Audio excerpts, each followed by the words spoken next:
વડોદરા શહેરના Pratapnagar Baroda dairy road પર ONGC પાસે એક ભયાનક રોડ અકસ્માતની ઘટના સામે આવી છે, જેમાં નશામાં ધૂત એક કાર ચાલકે રિક્ષા, કાર તેમજ સ્કૂટરને અડફેટે લઈ લીધા હતા, જેમાં 3 લોકો ઈજાગ્રસ્ત થયા છે। આરોપી કારમાંથી દેશી દારૂની બોટલ અને ગ્લાસ મળ્યા હતા, જે જોતા જ લોકોએ ગાડીના કાચ તોડીને બહાર કાઢીને મેથી પાક ચખાડ્યો હતો।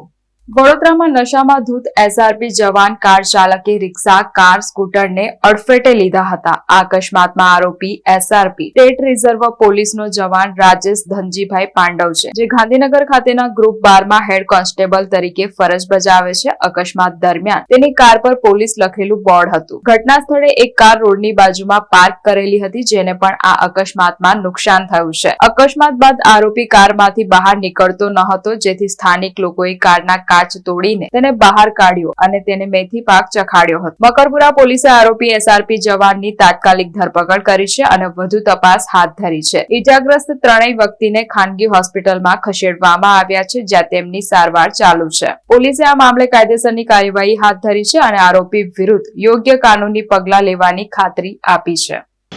મારું નામ વાઘેલા વિશાલ છે અને હું પ્રતાપનગરથી મકરપુરા રિક્ષા ભરીને જતો હતો, તો આ ગાડી બહુ સ્પીડમાં ડેરી બાજુથી આવી રહી અને એટલી સ્પીડમાં હતી કે એને કોઈ હદ નથી।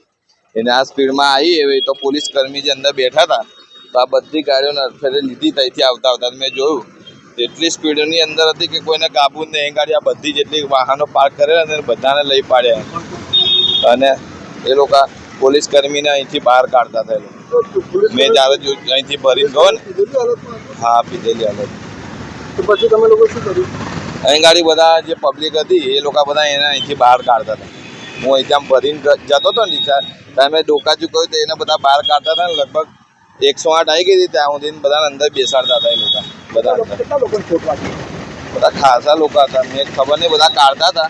એ ગાડીમાં પણ બેઠેલા હતા બધા અંદર, ગાડીની અંદર બેઠા હતા, બધા અંદરથી બહાર કાઢ્યા ને પોલીસ કર્મી પોતે વર્ધીમાં હતા ને એમને બધા બહાર કાઢતા હતા અંદર। ત્યારે મેં જોયું, રિટર્ન આવ્યા તો ત્યારે ન્યૂઝ વાળા આવી ગયા હતા।